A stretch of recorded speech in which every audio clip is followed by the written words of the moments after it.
my friends. Welcome to Radical Civility. My name is Ben Piccini. Today, I want to start with a quote that I really quite love. It's a poem. I had originally thought that it was by George Eliot, but here it is. It says, apparently there's some controversy over who wrote it. I'm going to read it real quick for you. Oh, the comfort, the inexpressible comfort of feeling safe with a person, having neither to weigh thoughts nor measure words, but pouring them all out, just as they are, chaff and grain together, certain that a faithful hand will take and sift them, keep what is worth keeping, and with the breath of kindness blow the rest away. Yesterday was a pretty fun day for me. I woke up early in the morning and I got a group of friends together.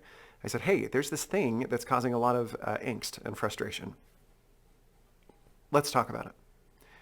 And the way that I kind of prioritize in my head for this podcast is, well, first of all, some of you noticed that it's 2 months before podcast right now. I've got a busy life. I'm getting my doctorate. I'm doing some other things.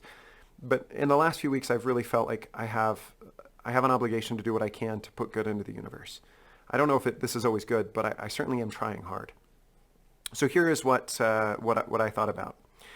I'm a math teacher, so of course I had to go to the Cartesian coordinate plane, right? The XY graph that you hated in 7th grade. And on one axis, I plotted things that are really, really causing a lot of angst. And on the y-axis, I plotted things that people will change their minds on. And what you find when you get a positive score on both of those is things that just need some more explanation. And like, I can get things that people are really angry about, but they're not going to change on, right? That's politics, that's abortion, that's like really, really complicated, difficult stuff like that. And by the way, this stuff is difficult too. But I feel like there's a whole wealth of different categories that we could talk about here where people will be better off by simply hearing another perspective. And so that's my goal today, is to provide a perspective on something that was written recently that caused a lot of angst. In that same category is critical race theory, which I feel like everyone is talking about and few are discussing well. Like I don't know anyone who, there's a group of people on one side who are like, I hate it. And I'm like, yeah, but I'm not convinced you know what it is. And the other group is like, yeah, they don't know what it is. I'm like, some of them do, and they have real concerns, and they're just not talking. So that to me is a really meaningful thing that I'd like to get to here in a couple of weeks. Today's is another example. So I read an article about a week ago. The church that I belong to, the Church of Jesus Christ of Latter-day Saints, owns the Deseret News, which has a subsidiary called the Church News, and it focuses on things regarding the church, announcements about policy, that kind of stuff. And about a week ago, they published a short little essay by somebody named Tad Callister. He's Elder Callister, if you're in the church, because that's his title. And he's an emeritus, what's called a general authority. He's very well respected, and he didn't pull any punches. His talk was on, or I guess his remarks, his essay, was on the importance of families in society and how strong families cure social ills.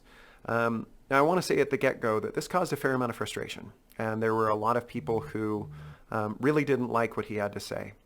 I'll say this when we get into the podcast, but I want to emphasize here. I might have edited some things that he said to make the message clearer, but his core message is one that I think needs to be said again and again. And it's one that I believe in really, really deeply.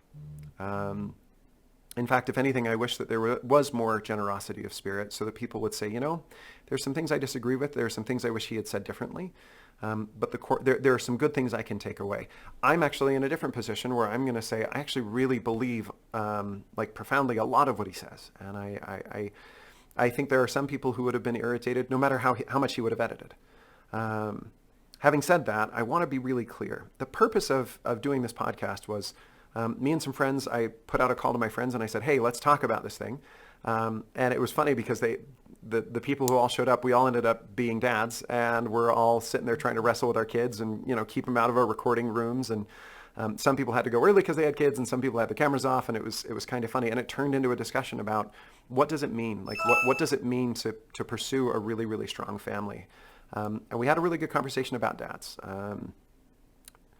So having said all of that, the purpose of today is not a counterpunch. So if you've been on Twitter and you've heard or seen some of the discussion of this stuff, it got pretty intense and pretty frustrated, and there was a lot of angst. And angst is not meant to minimize what's going on. Sometimes we use that word in a minimizing way, and I don't mean it that way. We start the podcast talking about how people's frustrations may well be real, and that's okay. Our goal was not to react and defend this church leader, and our goal also wasn't to attack him for everything that he said. Our goal was to say, hey, here's a group of people that trust each other, that like each other and respect each other, and why don't the 4 or 5 of us just sit and talk about, like, hey, what did you get from this? What did you take away in the spirit of intellectual generosity? And we do talk about some edits we might have made and some things that we could have clarified that could have made the message that much stronger. But at the end of the day, the core message is one that we all actually really agree on. So a couple of quick notes on this. I hope that if you're coming into this conversation and you know who Elder Callister is and the remarks that he gave, that you know that it is not my intention to throw a punch or to start a fight or to start an argument. And if this is something that has you worked up, I'm going to be fine if you decide to skip over it. On the other hand, if you decide that you want to listen, I hope you understand that, we tried the best we could to be generous and thoughtful. And I'm still sure that there was a lot of stuff that I didn't get right. I was actually, during the podcast, I kept thinking, I need to go back and fix that so that people don't misinterpret. Then I realized at a certain point, I just have to trust people. I could have said some things better. I could have tweaked some stuff. I don't think there's anything in there that's awful, but I think part of the problem right now is that people are both hurting and distrustful. And so because of that, I try to be as clear as I can. So I would ask that you give a little bit of grace and generosity to all of us who are trying to work our way through this as best we can. Second, the video quality is Zoom quality. That's my fault. I know better than to record on Zoom, and I still did it, so apologies for that. It is a little longer than normal, so I want to warn you of that too. This might be one that you want to listen to in chunks. But aside from that, I think that some good might come of this because there's been so much angst and frustration. This is a good one to talk about because there's a lot that I think people can agree on no matter where they find themselves politically or socially or in other places. Let me actually, really quickly, one thing that I've been trying to do is do a little bit more of shouting out the good that I see in the world. And this is a really simple one. So before we start, I just want to shout out a couple of my friends. Here they are. This is Christine and John. Of course I was, because it's me. We were having a debate on my wall about capitalism and classical liberalism. And Christine said, John, I beg to differ. And by the way, Christine was my 9th grade English teacher, and that is her being very polite and very direct and saying, I want to disagree with you. You are wrong about this. Let's have this debate. And John, equally as gracious, but equally direct, cool, say more. The two of them are arguing, and they are arguing deliberately and very directly, and they are being kind, and they are leaning into the disagreement to learn as much as they can from each other. That to me is actually really cool. And so that's one that I learned from, and I'm grateful to my friends, and I wanted to shout that out. I'm sure that there are other caveats that I could give.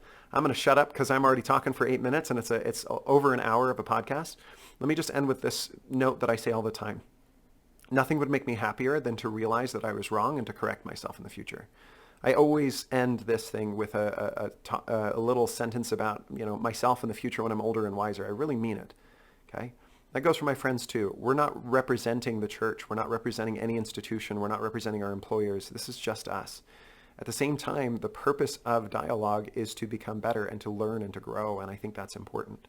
So if you have thoughts or ideas, then let us know. I think that there are lots of different ways that you can do that. With that, I'm going to shut up. This is called The Dad Brigade Discusses Family and Elder Callister.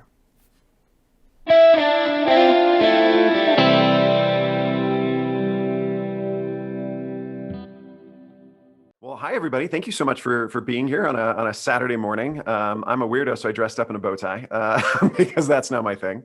But I'm really excited to have this conversation. So I asked a group of my friends to kind of talk about this. And the primary reason I want to start by framing this really carefully. If you read, so the discussion for today is on Elder Callister's church news piece. And I'm guessing that there are, based on Twitter, I know that there's a group of people that are pretty upset about some things that he said. If you're one of those who is upset, I want to be really clear from the outset that the goal here is not to push back or to start a fight or to argue. The goal is to provide a different view, because a lot of my friends who are centrist or thoughtful or nuanced or whatever you want to call it, who are saying like, actually, I feel like there was a lot of good in that talk. Those are the same friends who are being quiet and thoughtful and moderate, and they are not putting their voices loudly out there on Twitter. They're not trying to start fights. And so I want to be really clear.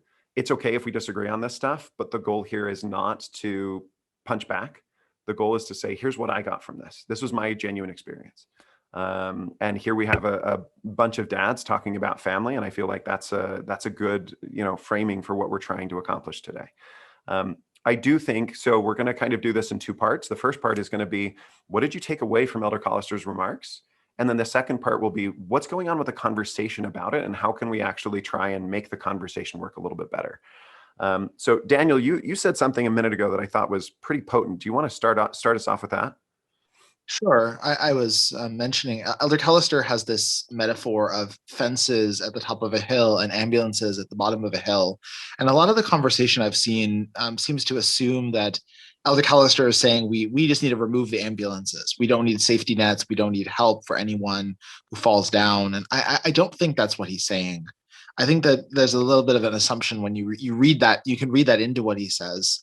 But what he's saying is we need to build the fence. We need to protect society from harms that are going to come to it. That doesn't mean that when people fall into danger, when people are victims, when people are suffering, we don't help them out. We need that. We need to help, and I think that the church does that. Society does that as a whole. But we need ambulances, and we will need them as long as there are holes and fences and people falling through them. We're going to need help for people. That's not the message he's saying, that we just need to not help anyone and let them suffer. That's spot on. There's something I'm going to talk about at the end, which is deliberate offense taking. And I just want to emphasize right now, there are people who listen to this talk or saw this talk and were frustrated or angry. I want to be really clear that that's okay. And that's not, like, we're going to talk about that a little bit at the end. I also think that there were some people who were trying to cause problems and stir up trouble and kind of deliberately misunderstand. And I think those two are really hard to suss out who is who. Like, well, and could I jump in here? Yeah, please. And just say, I was reminded of something to maybe separate those, those maybe manufactured outrage, which we have some, versus maybe some legitimate pain that's coming up here. On the latter point, I've sometimes worked with a client. I'm a marriage and family therapist part-time, and I've worked with people that have PTSD. They've undergone a traumatic experience.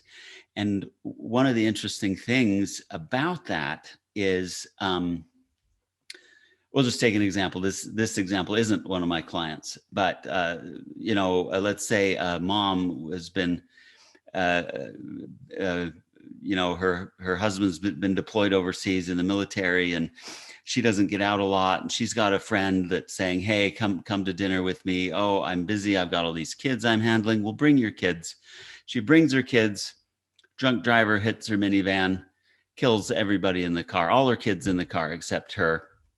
So this is, of course, a terribly traumatic experience. And what happens in PTSD is you ruminate on that decision. And so she says, oh, if only I'd have postponed that, or why did I have to go? I didn't need to go. I didn't need to do. And what that ends up doing, that rumination, is perpetuating the trauma.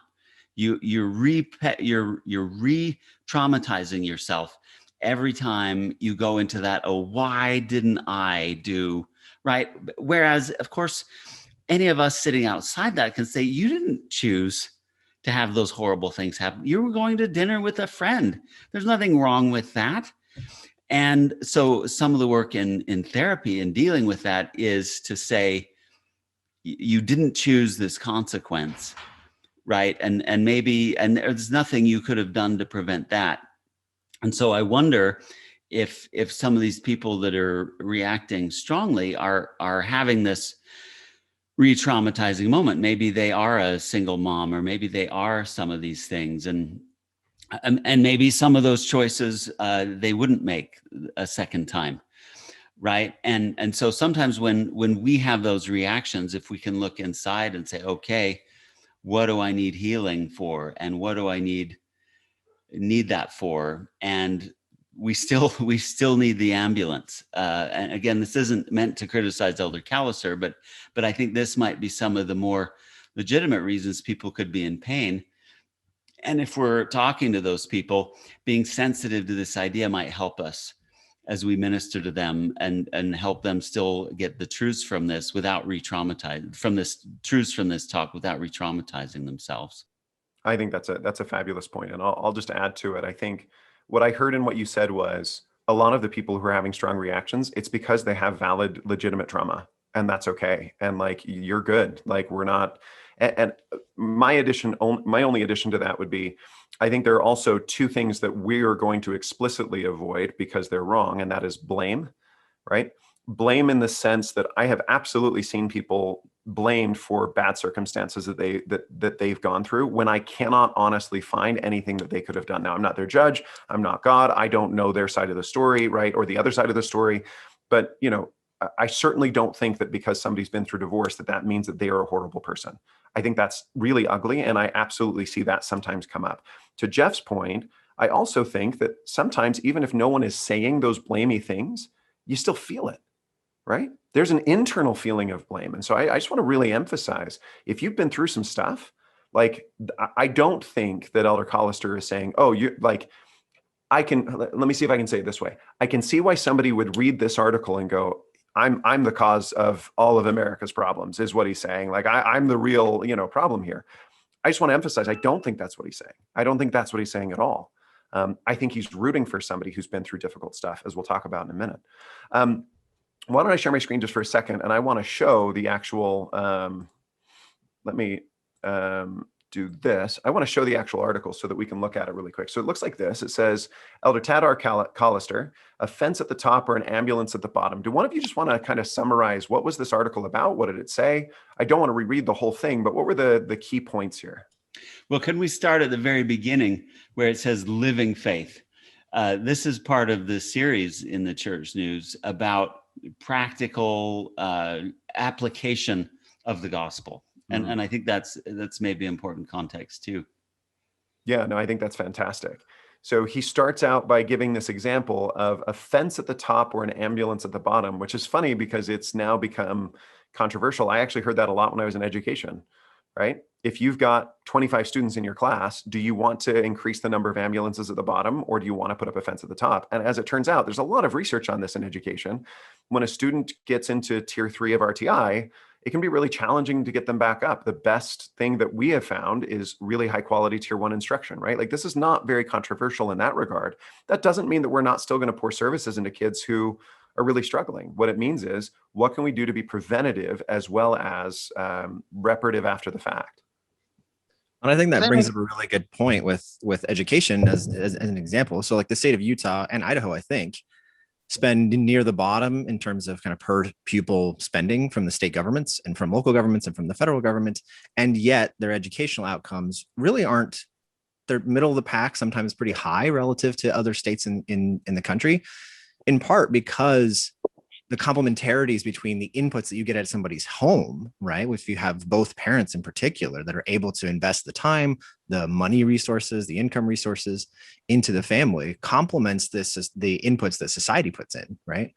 And so it makes all of our public resources, like what we spend on education, much more efficient. And I mean, that's probably coming from my economist background a little bit too much, but I think it's a really good example to say whatever inputs you put in socially are going to be magnified in the good that they can do when you have these guardrails in place kind of at the top, right?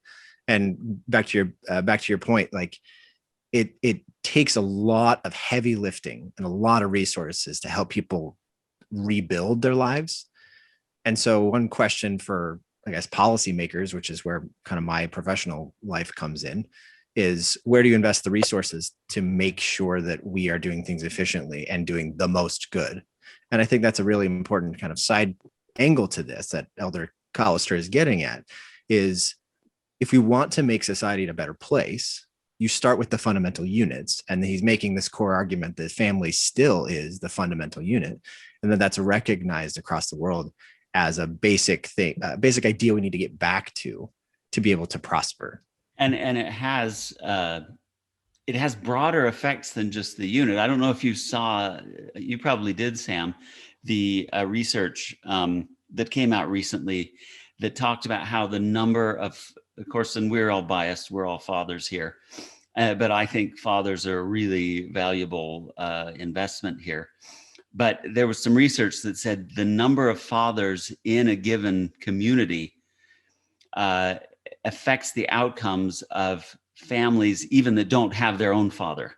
The presence of a lot of fathers in a community will cushion, insulate, compensate for an individual issue. But when we talk about norms and those sort of things, how important it is, even if there are going to be exceptions to the norm, and we want to be sensitive to those, we also want to try to promote those norms that we know, and this is gospel truth, this is public policy truth, I think.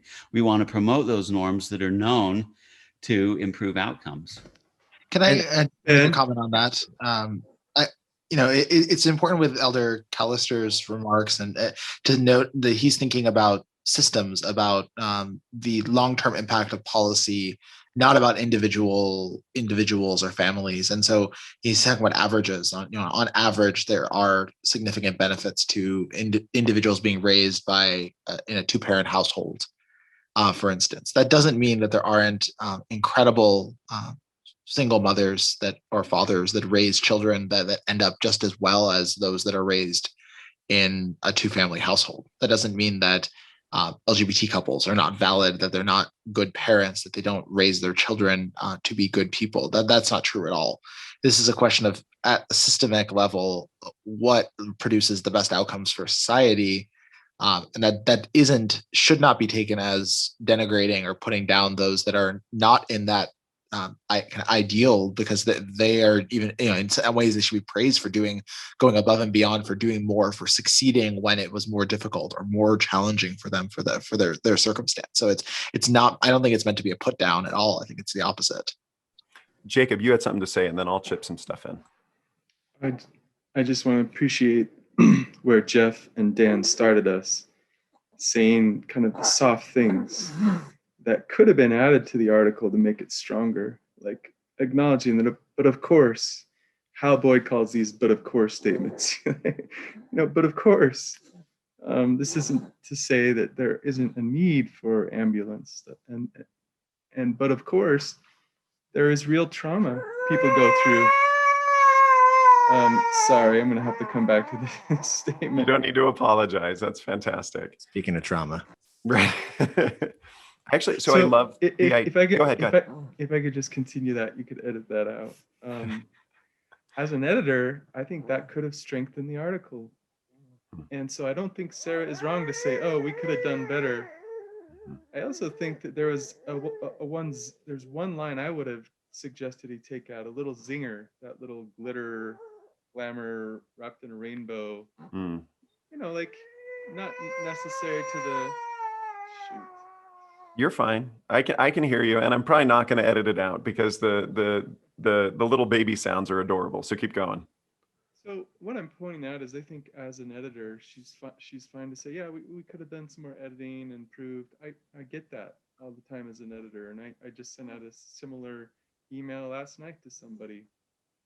The hard thing though is, the hard message is he is raising a strong critique, and Sam's getting at this nicely, a critique of the core problem definition in America today. I have friends who genuinely believe racism is the problem. It's the core issue. And until we address that core, nothing else is going to change. Others say the same thing about climate change or, inequality. So even with all the soft additions to the article, people would still be challenged by a strong critique he is making, and that you don't often hear anymore, of this core problem definition that says, race is the biggest problem. We got to address race or nothing else is going to change. And he says, actually, no, here's another view of the problem. And I think that's at the core of why people were concerned. I don't think it was the little glitter, glamorous line or the absence of those other acknowledgments, which could have helped. I think the core critique he's making is a hard one for people to hear in our society, where they've embraced other views of the problem. I think fundamentally, so let me read the first paragraph, which I think exactly gets to your point. It says, if you were asked what is the greatest challenge facing our nation today, how would you respond? The economy, national security, immigration, gun control, poverty, racism, crime, pandemics, climate change? While each of these is a valid concern, note that he says that it is a valid concern and deserves attention, I do not believe that any of them strikes at the heart of our greatest challenge, a return to family and moral values. To put our prime focus on other challenges is to strike at the leaves, not the root of the problem. It is, as some have noted, to put an ambulance at the bottom of the cliff rather than a fence at the top.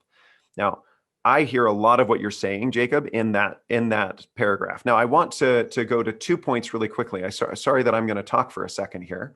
First, to Elder Maxwell, and my goal here is not to beat people over the head. My goal is, however, to suggest that this is not new, what he is saying. So let's listen to Elder Maxwell here first.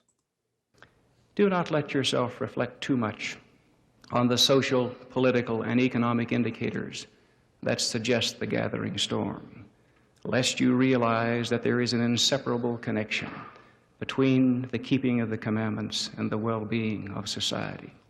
Elder Maxwell was really big on this point, and the point is very simple. If you want to solve societal ills, the only real way to do it is by individual commitment to the commandments of God. Right? Now, that's a religious teaching. I think it's borne out by the research, but maybe that's my bias. That's fine. But what I am trying to say is that's not a new argument. And in fact, I think that's written all over the Book of Mormon, the scriptures that we hold to. The other one that I really like, let's do the second one really quick. This is also by Elder Maxwell, same talk actually. Reflect on the practicality of gospel standards either. Standards such as abstaining from alcohol. For if you do, a surf of statistics will wash over you, confirming that abstinence is ultimately the only cure for alcoholism that is both preventive and redemptive. You will also see that the living of one protective principle of the gospel is better than 1,000 compensatory governmental programs, which programs are so often like straightening deck chairs on the Titanic. Do not think too much either. I love that one because he gets interrupted by the laughter as it dawns on them what he's just said, right? And it takes a couple of seconds for people to realize what he's saying and how genius that statement is. Jeff, go ahead. Well, it's a classic Maxwell where it takes most of his audience a little while to track what he's saying. Even as I love him, that's why I was smiling. But and I miss Elder Maxwell deeply. But I think it's fundamentally what has struck me listening to Elder Maxwell was also how prophetic this is. You talked about how it's the Book of Mormon, but we can also mention the New Testament, right? This is the prophetic theme, right? Come back to the covenant, return, mend your ways. That is a prophetic message, and it is a proper role for a religious leader. Now, Elder Callister is not an apostle, but he's sustained as a 70, and he has something like that prophetic role, and here he's acting in that function. And I take Jacob's point well, but I would also say, maybe glittery and or glamorous was gratuitous, but the point of how our popular culture and how the adversary can wrap things up. Sometimes nothing, right? An empty package, and make it look so appealing, so good. How many of us have seen a hyped, advertising for movies, and then you go to the movie and you go, well, gosh, all the good moments were in the trailer. That's a valid point Elder Callister's making there. I want to acknowledge, Jeff. I agree. Like, it's a strong point. All I was pointing out is that Sarah's email that is being attacked by people as recanting on the doctrine is an email that editors send all the time. And like, I think the how... It might be helpful maybe to say what this email from Sarah Weaver is for anyone who doesn't have the context. Yeah. Just to say the how of how we say things can always be improved. I think she was acknowledging that. I don't think she was recanting on the message. It's a powerful, wonderful message. The only other thing I would add, and I'm probably going to need to go, unfortunately, is that exactly what Jeff said. That solution, that is the prophetic solution, follows from a true problem definition. And if you start with the wrong problem definition, you do end up nipping at the branches and doing all sorts of things and spending all sorts of money on something that's not going to get at the core problem. So from the Latter-day Saint perspective, of course, Elder Callister is sharing a loving message. He's sort of like saying, oh, please, let's start seeing this clearly so we can do the things that get at the roots of the problem. That is what we would say. But of course, if you're enamored by a problem definition that's wrong, you're going to feel it as a threat. I think that's the core threat here. It's not because of the glamour, glitter line, or the lack of other acknowledgments. It's a threat that is just his honest critique is a threat. And I've started to feel like you can either be a missionary or not offend people. Just sharing the gospel message plainly is increasingly going to be very threatening to people. It just is. Even with all of the right qualifications, even with the perfect editing, people are still going to hate it. So anyway, thanks for having us on. Well, thank you, Jacob, for being here. Another talk that I really like on this topic by Elder Christofferson. It's from 2009. It's a talk called Moral Discipline, and he made very similar points to Elder Callister's in that talk. He talked about society, how because we've had. You talk about relativism, how the fact that we've been taught the truth is relative, everyone decides for himself what is right, and there aren't strong families. He mentioned that because of that, it says the lack of internal control by individuals breeds external control by governments. And he quoted Walter Williams, an economist who wrote in the Deseret News about society, that he mentioned policemen and laws can never replace customs, traditions, and moral values as a means for regulating human behavior. At best, the police and criminal justice system are the last desperate line of defense for a civilized society. Our increased reliance on laws to regulate behavior is a measure of how uncivilized we've become. And he talked also there about families as the foundational unit there. And so I think it's a really similar message. And Elder Callister is a lawyer, and I think he's viewing it from that same perspective, that you have laws and the justice system and all these systems in place because people are not living in a moral fashion. And that stems from problems at the top, from the lack of strong families, from the lack of moral values being clearly taught in the world. And so I think it's a really similar message ultimately that's being taught in these by Elder Christofferson and Elder Maxwell, and by Elder Callister as well. Sam, you had something, and then I've got like 5 things I need to jump in on. Go ahead. We were talking about packaging, right?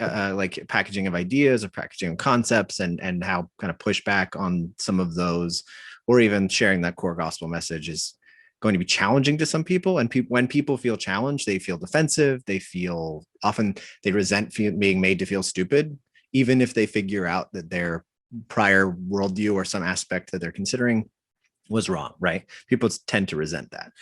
And I was thinking of this question because one of the paragraphs in here that really got people upset is talking about specific kind of policy choices or social phenomena that we are considering right now, or that we've been wrestling with for the last century, right?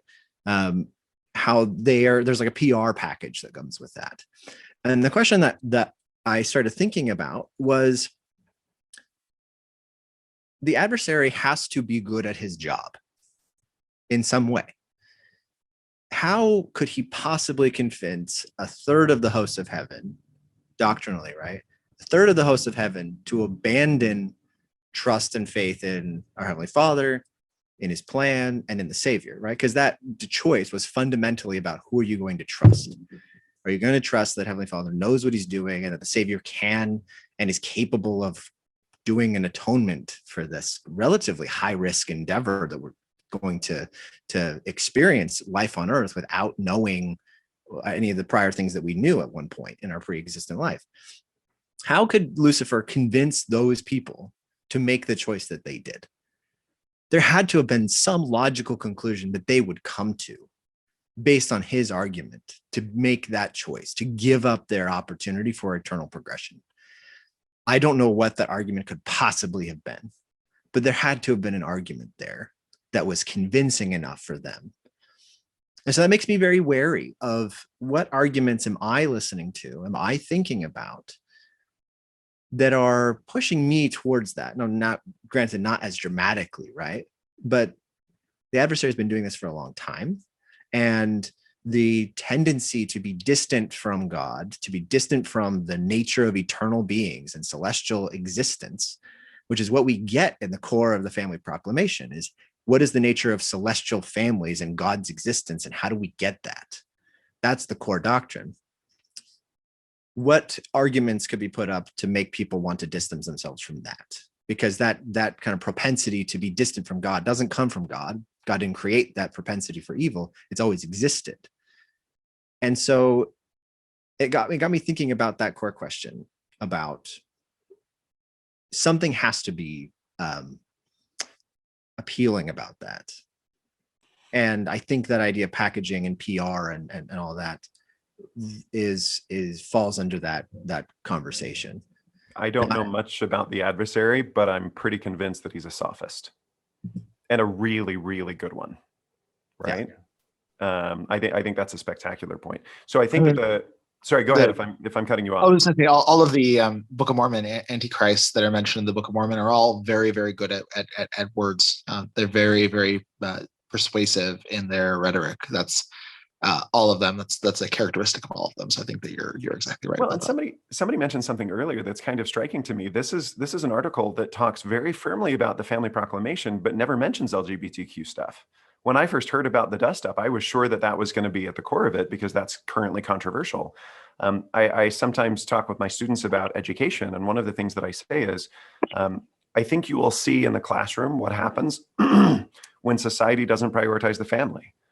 And those last two paragraphs of the family proclamation are very direct about what happens to societies. I don't think that actually is directed primarily at LGBTQ folks. Or he does mention same-sex marriage in the paragraph, the glitter time bomb. That paragraph, he does mention same-sex marriage in there.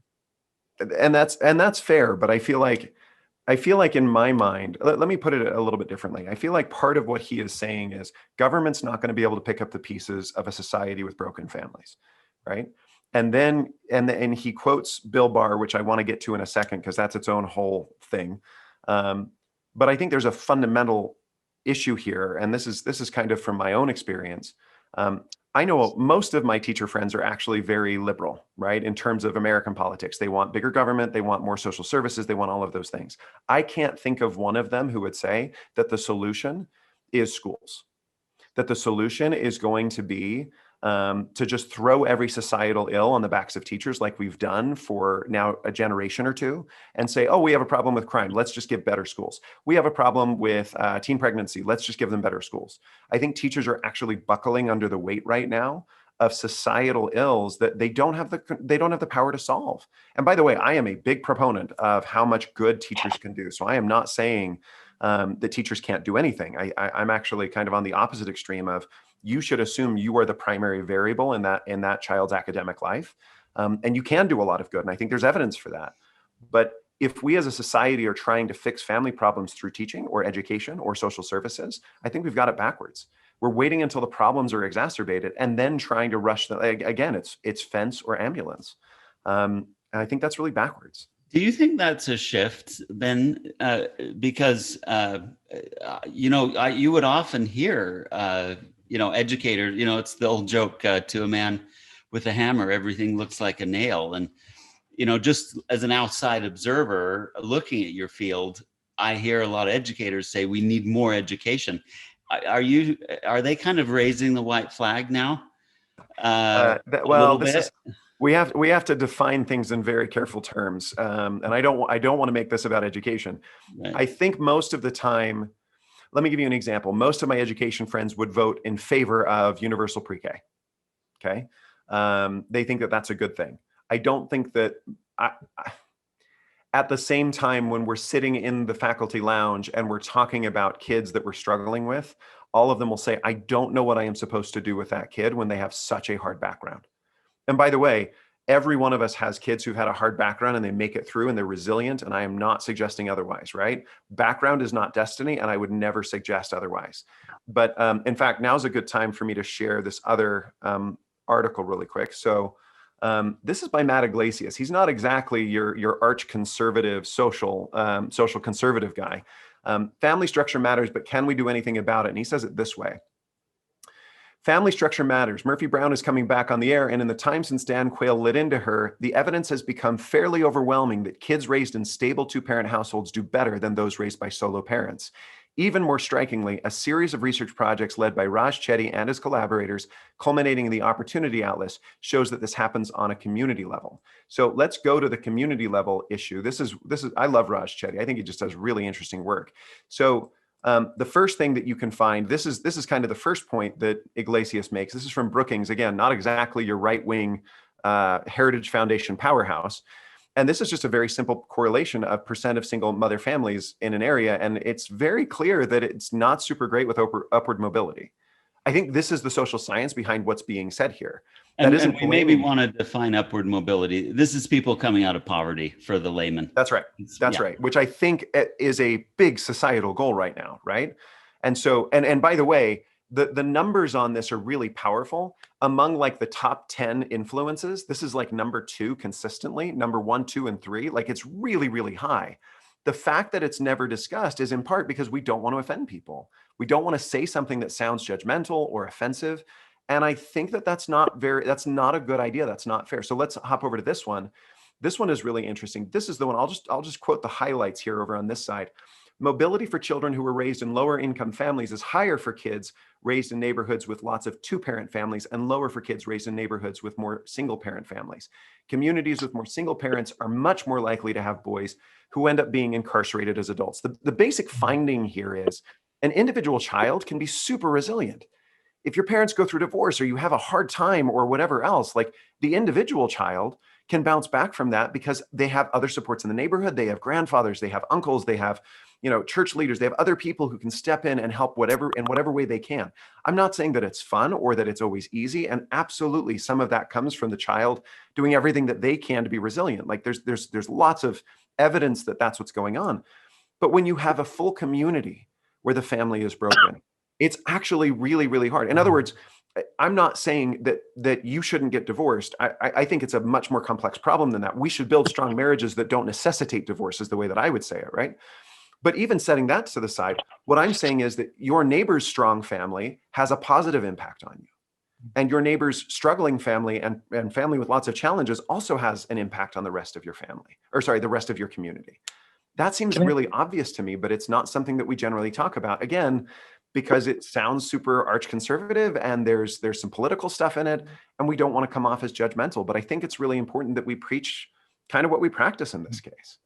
I want to mention something I really liked was President Obama when he was newly elected president. Well, in 2008, he gave a Father's Day sermon about fathers, and I think this doesn't need to be a political message. He said something very, very similar to what we're talking about, that the family is the foundation of society. And he said, of all the rocks upon which we build our lives, we are reminded today that family is the most important.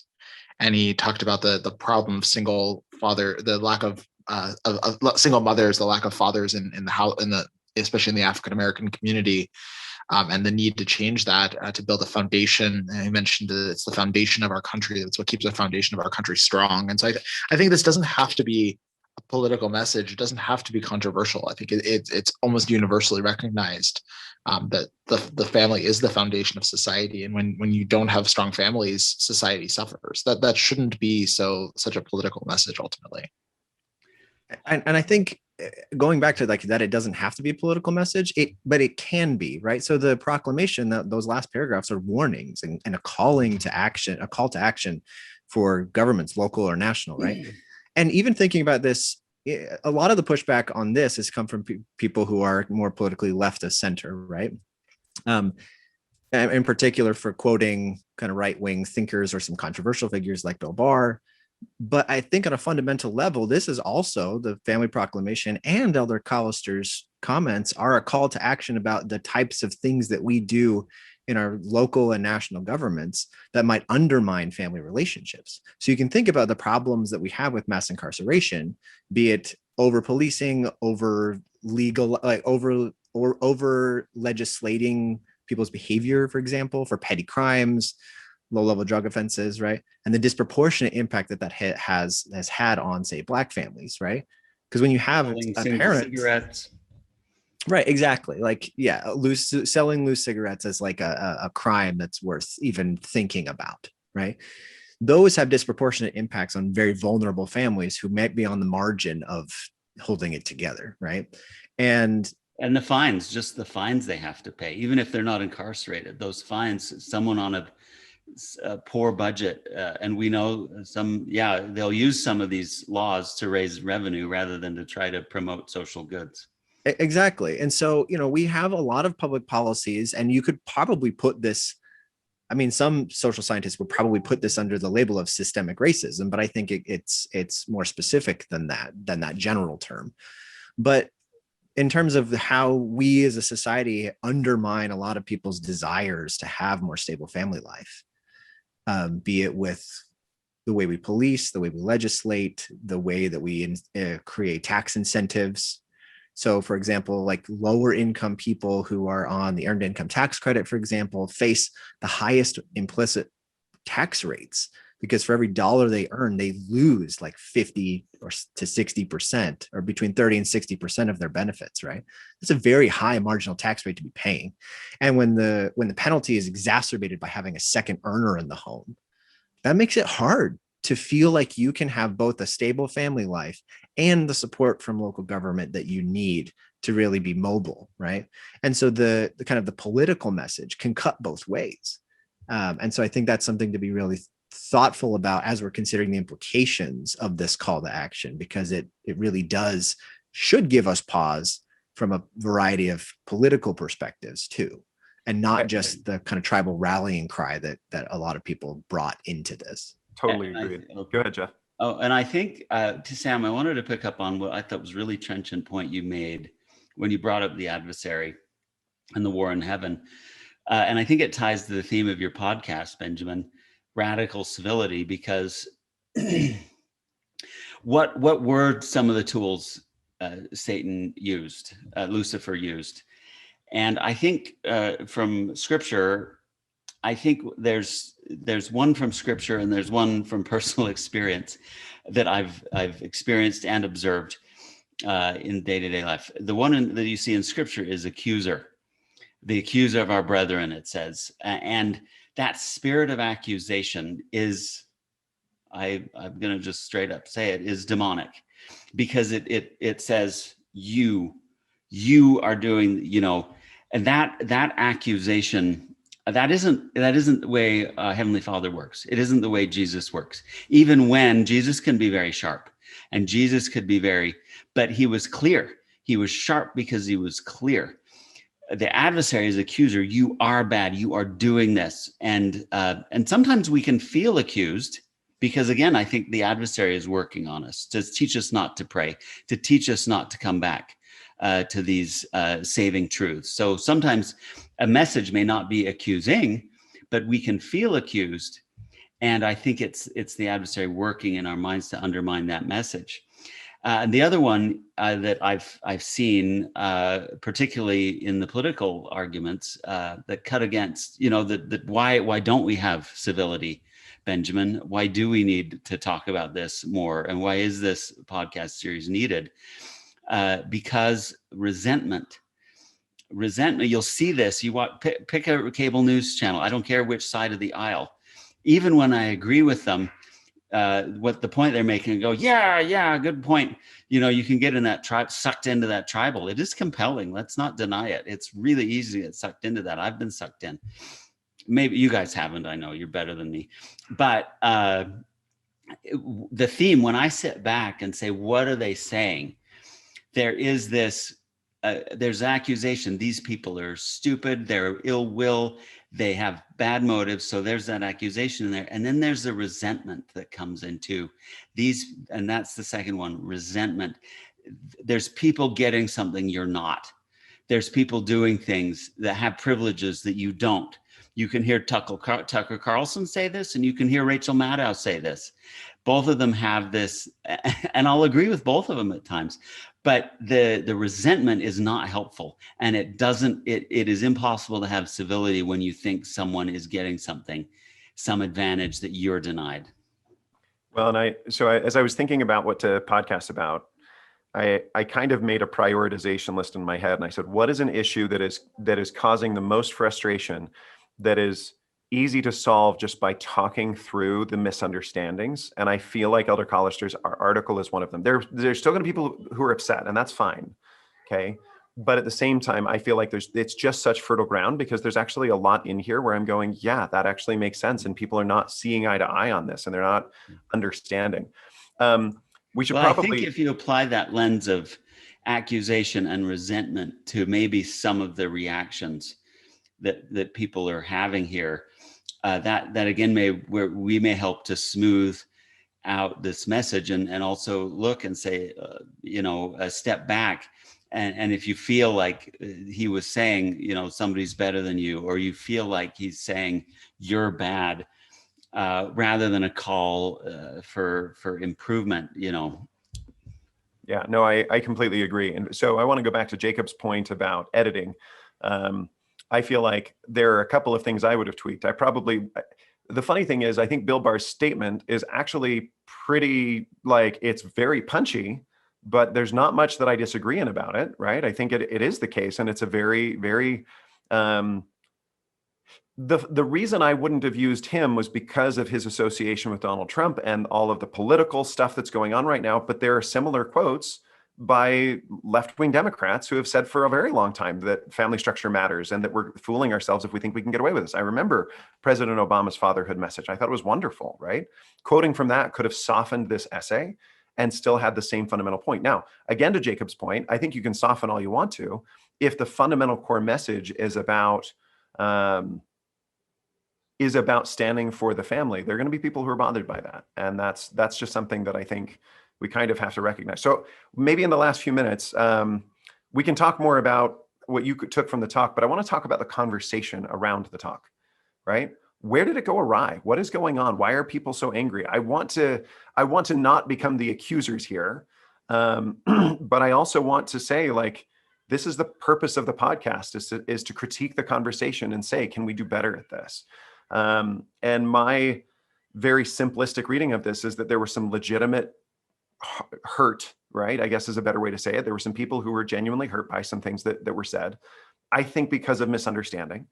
And there are also some people with an axe to grind, and there are people who are angry, and I can't tell which one's which, right? I can't tell somebody who reads this and goes, "Oh, that really hurts," and somebody goes, "That didn't hurt that bad, but I really don't like what they're teaching, so I'm gonna misconstrue it as best I can." I think there has been a lot of deliberate offense taking. I think there has been a lot of this is the worst thing ever. Can you believe that he said this? Instead of, there's this quote that Elder Maxwell used to cite a lot. It's a quote by, I'll look up the author in a minute. But it's a friend is someone who can take the harvest and blow away the chaff and keep only the grains, basically. And it's a really beautiful concept. And Elder Maxwell, at the beginning of multiple of his talks, he would say, "My friends, I hope that I can trust you to blow away the chaff and keep the kernels," right? I feel like there's such a lack of grace for the other person and generosity that it's almost the opposite. It's let's look for the chaff. Let's find all of that. Let's ignore the kernels. Let's do as much as we can to find every bad piece that we can. So what are your thoughts on how the conversation itself went awry, and if there's anything that we can do to fix it? I had a couple of thoughts on this. So the first, I think bringing political figures into the conversation, anyone who's controversial will exacerbate any existing tribal loyalties. Quoting Bill Barr in particular, I mean, Elder Callister maybe has more conservative political views. I don't know, but I kind of read into that. But choosing Bill Barr in particular, somebody who even people who are kind of never Trump Republicans are very wary of, a lot of eyebrow raising for some of the things that he did while serving in office, right? you immediately trigger that part of our brains that is very tribal in nature and knee-jerk in reaction. And I think, Jonathan Haidt's book, Righteous Mind, kind of goes into that. People have their moral intuitions and then behave with post hoc rationalization for their intuitions. And so you get into a part of the brain and part of people's identity that identifies themselves the way that they are, their being with a particular tribe. So he's triggering that impulse right off the bat. Right. So I think that's one part of what makes this conversation difficult. The other is it's taking like very controversial issues about things like abortion and same-sex marriage and climate change, things that are very pressing problems that we're trying to wrestle with as a society. And you can only devote so much time and space. I think he has one paragraph that really, I think, was the one people took exception to.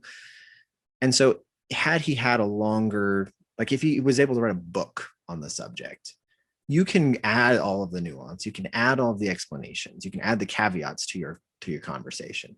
So when he puts in quotes love and compassion as a packaging for changing norms about same-sex marriage, right? It's hard to say everyone deserves love and compassion. Everyone deserves empathy. Everyone deserves support. No one deserves to be ousted from their family. And in fact, the brethren and general authorities have been teaching against that very act. You can only put so much of that into, 5 minutes, right? So part of it's a space constraint, an attention constraint that people have with social media. Things move so quickly. There's a context problem. And I think then adding like colonial times in recent memory, like the last 10 years, focus on the sins of colonial America has gotten a ton more attention, as it probably should, right? We've gone from kind of a hyper, almost idol worship version of American history, and now we're kind of swinging the other direction that, for example, Thomas Jefferson has no redeeming qualities because of his relationship with Hemmings and with his slave ownership, right? People are more complex than that, and it's hard to get into the nuances of something like that in a short op-ed. And so people will often focus on the omissions because they don't have space to add everything that they'd like to, and it goes back to editing. And so people tend to focus on the exceptions, not including colonial breakdown, like separating the families who were enslaved Africans, right? That is horrible behavior, inexcusable in a moral sense, and totally goes against the idea of family as a fundamental unit, right? And kind of pushes against the idea that the colonists really understood that. Yes, they were absolute hypocrites on that behavior, but they also brought to the United States a legal and social framework that established families as the basic unit within our legal system that we still have, right? So part of it is an inability or not lack of a willingness to engage with those nuances because that tribal center's already turned on. There's a strong case to be made. You said something a minute ago that struck me, and I remember listening to, and I can't remember who it was, so I can't cite it, but I was listening to an economist who basically said, if you were looking to destroy the Black family, you couldn't have done better than what America's done in the last 100 years. And that's not even getting into slavery and like stuff before that. That's just talking about the structure of welfare programs and the structure of mass incarceration and the structure of a lot of that stuff.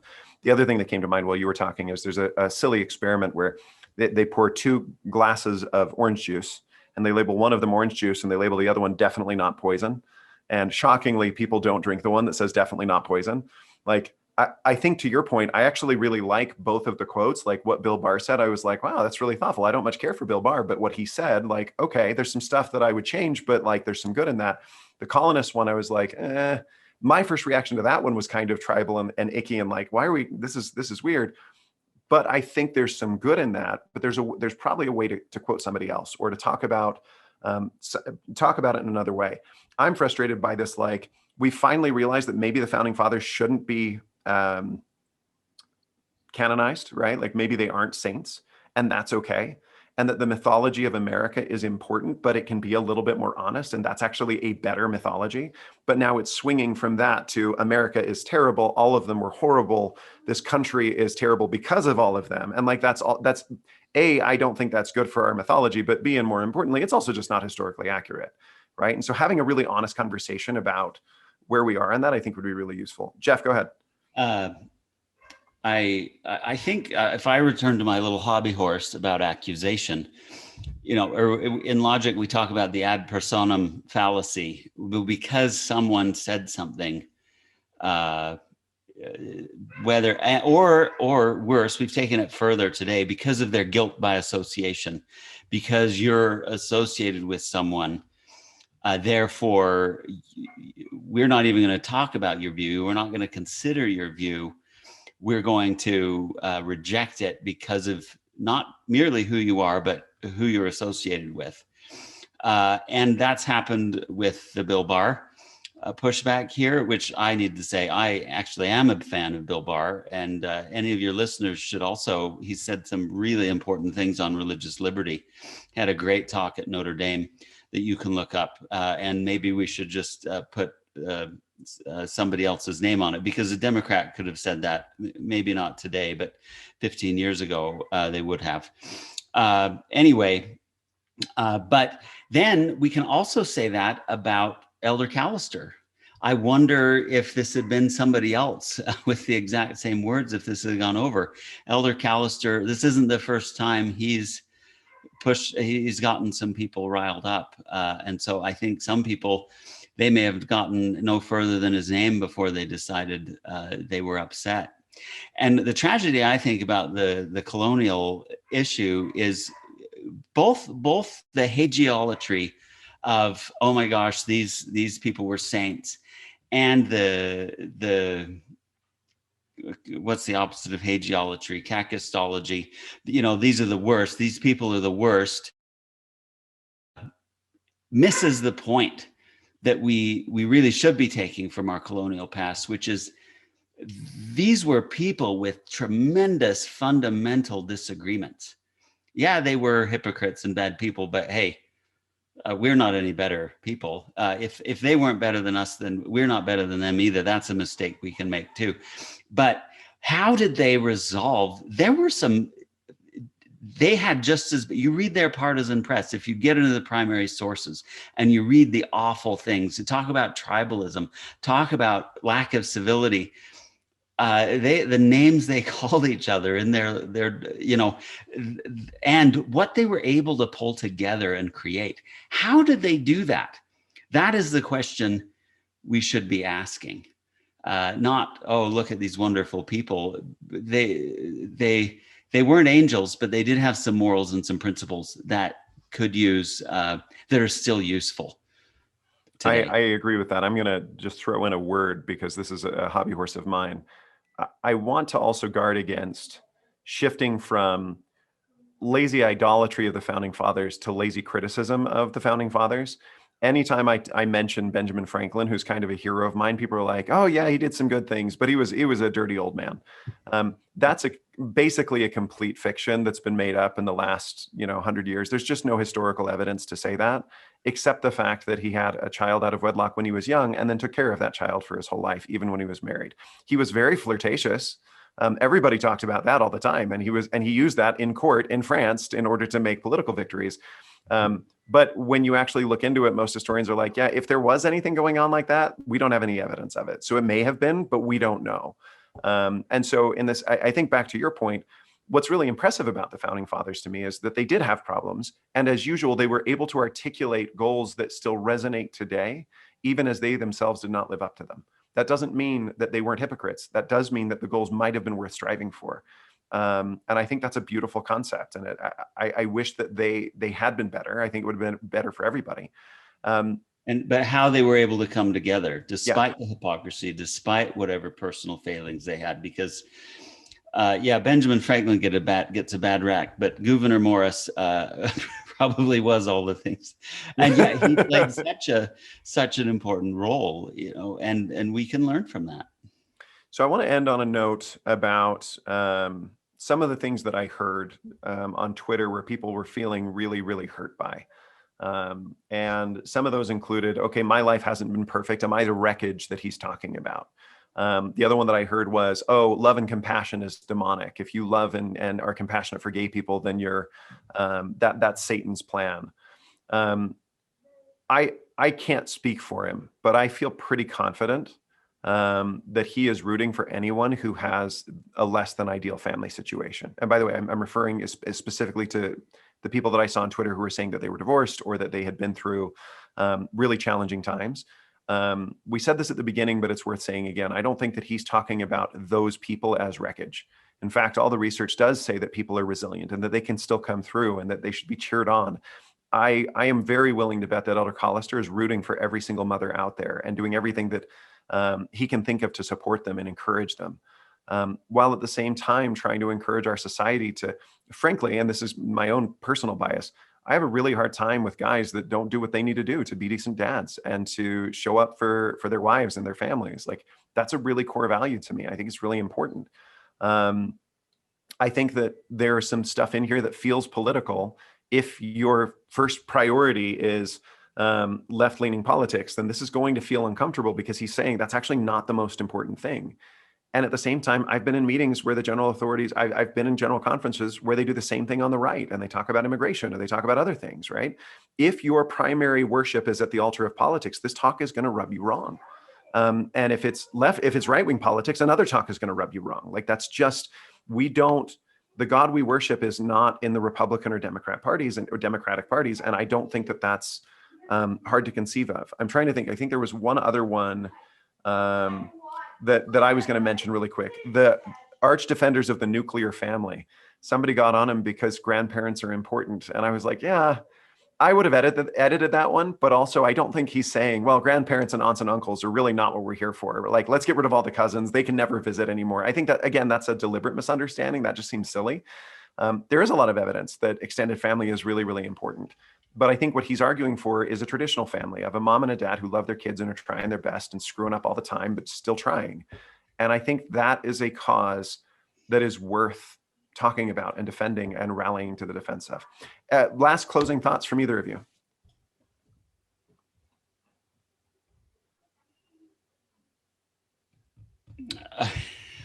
I guess not. I'll just repeat again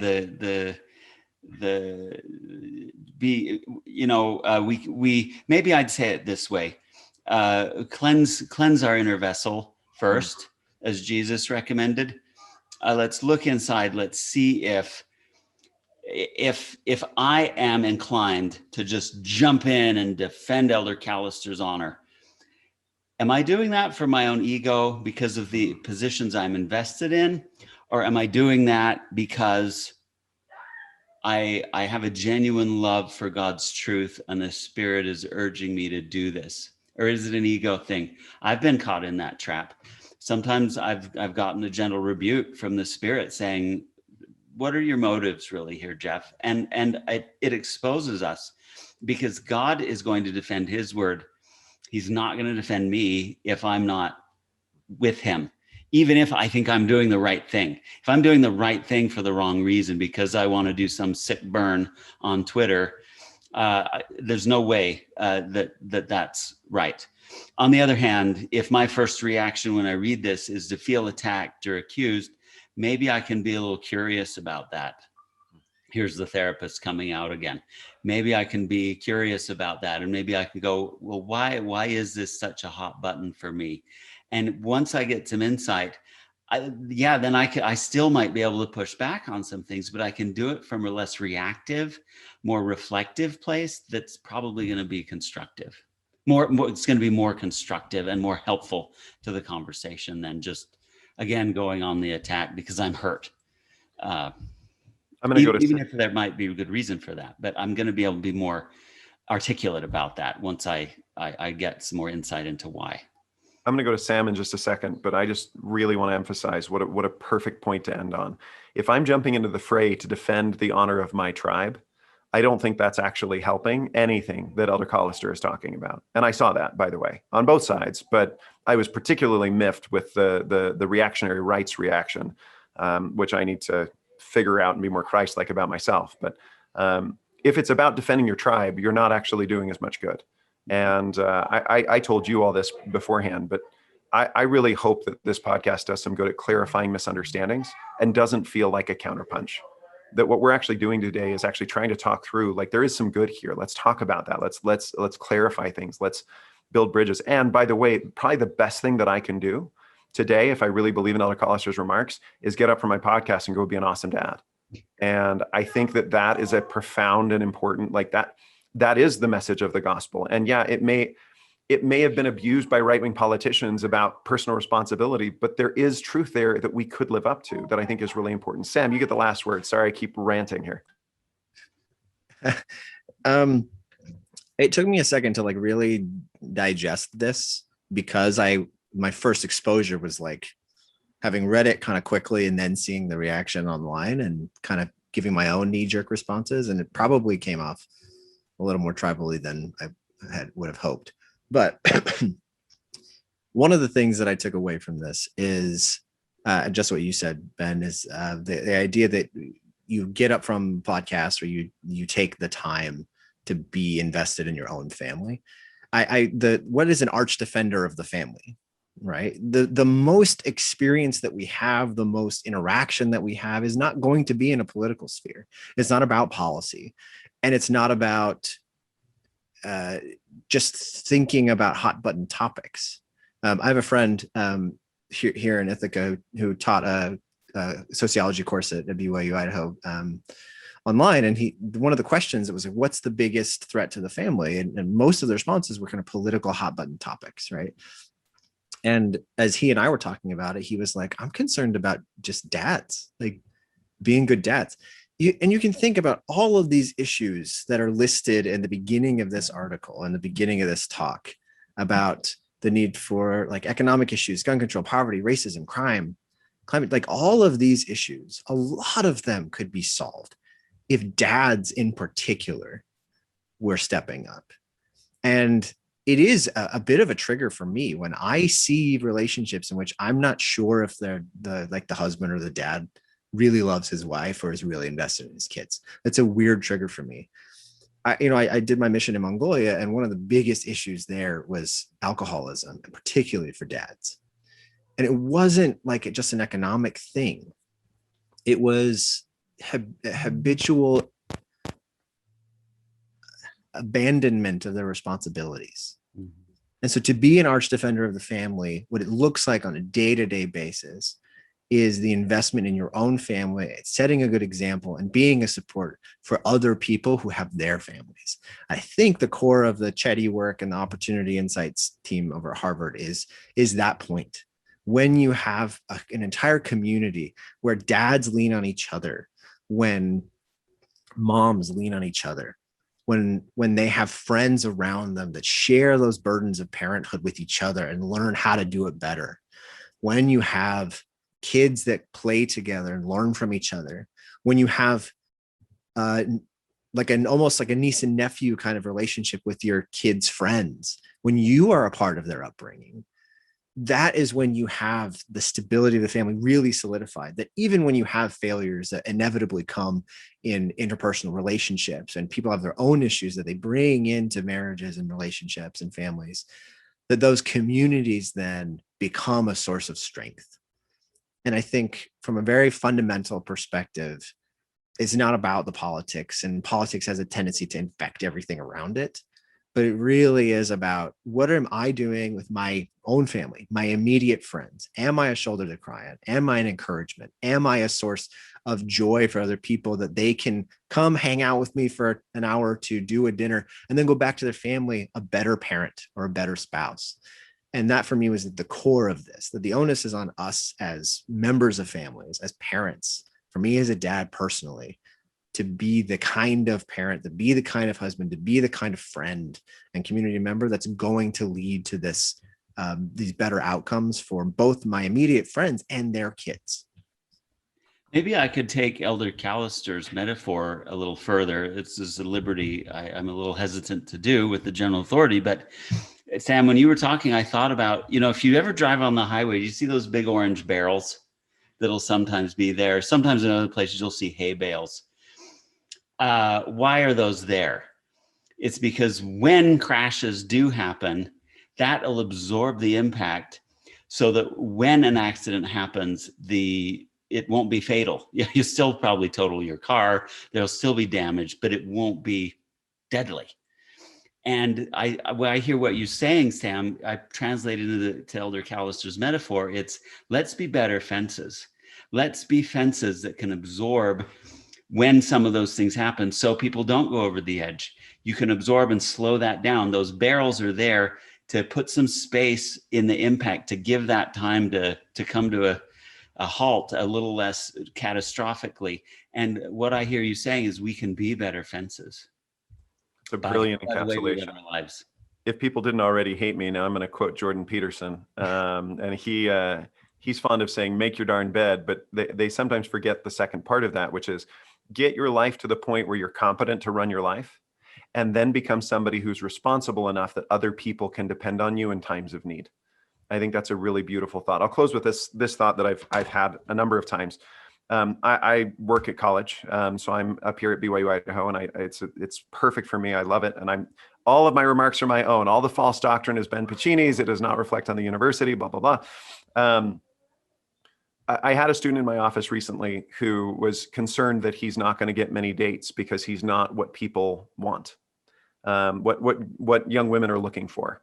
And I said, I think you should challenge the assumptions about what young women are looking for. And I really want to do a survey of some of the young women that I teach, because I teach in education, so it's 95% women, and we're actually trying to do some more male recruiting and some stuff like that. I looked him in the eye and I said, if you are somebody who is a humble disciple of Jesus Christ, who wants to be a great dad and a great husband, and who can provide for a family, that's a pretty phenomenal deal. So please understand that there are going to be dumb people who skip over you because they're looking at the package. They're looking at the outside package and the PR Very bundle. glamorous package. That's right. But there are going to be a lot of people who are going to take a second look at who you are and what you have to offer. And that itself is probably better for you. The question is, how fiercely are you going to love your kids? How carefully, how hard are you going to work as an employee to try and provide for your kids? How early are you going to wake up to make pancakes on their birthday? I really believe that has more to do with A, building strong families, and B, getting the right kind of dates than anything else you could do. And on that note, I can hear my kids in the background starting breakfast. So I am going to wrap up. Thank you both for being here. Thanks to Jacob and Daniel. They had to run, both because of kids. They told me in the chat. This has been delightful. Radical Civility is written, edited, and produced by Benjamin Pacini. The views expressed are the participants alone and do not reflect the views of their employers, their families, their religions, their former pets owners, or even themselves in the future when they are smarter and wiser. Go put some good into the world, folks. Thanks. Talk soon.